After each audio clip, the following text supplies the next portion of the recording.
Hi, mine's Phil. I like talking about politics, and in this video I'd like to discuss the latest reports of business leaders refusing to talk to Conservative ministers, but being very keen to talk to Labour. Another sign of Sunak's zombie government making a lot of noise but ultimately doing nothing. But it also occurs to me that we have a strange role reversal going on here. In the wake of Brexit, which I paid close attention to, of course, there were lots of reports of business leaders complaining that ministers didn't seem to be taking their concerns seriously. But there were relatively few public complaints. There were lots of people going, look, Brexit's absolutely crushing these businesses. And even before it happened, we knew it was going to.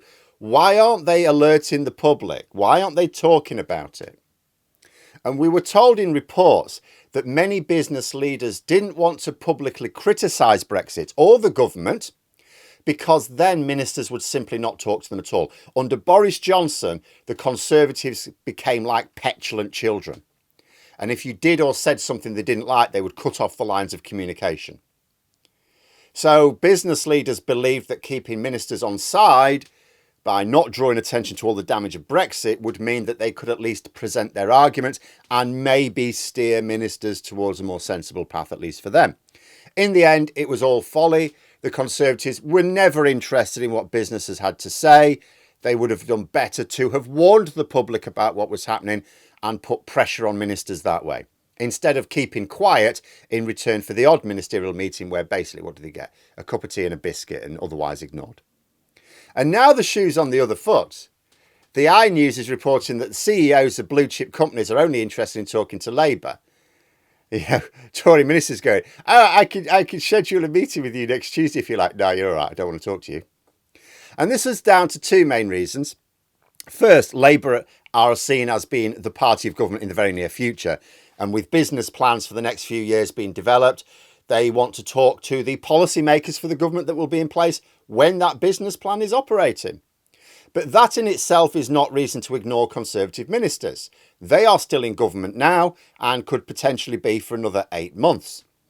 The second reason is that the current government just isn't doing anything. I've pointed out for a while that despite Sunak claiming he's getting on with the job, the reason we can't have an election now, he's got too much to do, I carried out really a lot of work on your behalf. It's like, no, he's carrying out almost nothing. There are no more budgets to deliver, so business leaders aren't interested in talking about fiscal policy. There isn't even much activity in Parliament, so discussing legislation and regulations is pointless as well. CEOs aren't turning down meetings with Tory ministers out of rudeness or spite, but because there's just nothing to talk about. And the article makes it clear why, and this is the consequence of politics. We're coming up to an election. The Conservatives are having to work on their shiny manifesto promises.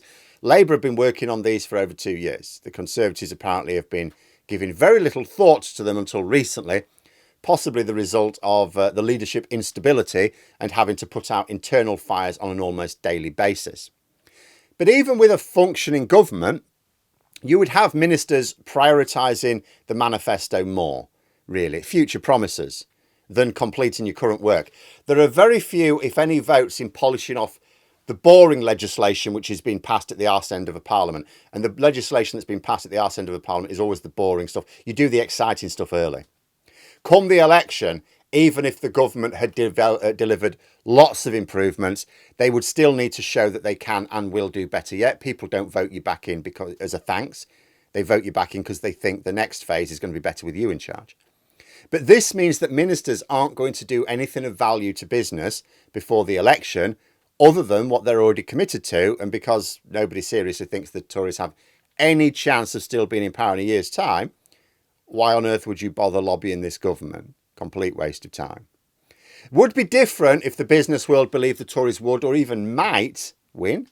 Even a small chance would make it worthwhile, talking to ministers just in case, building and maintaining those relations so that you can be straight in for talks after the election when the government can put the election behind them and focus on the business of government. You want to be straight into those meetings.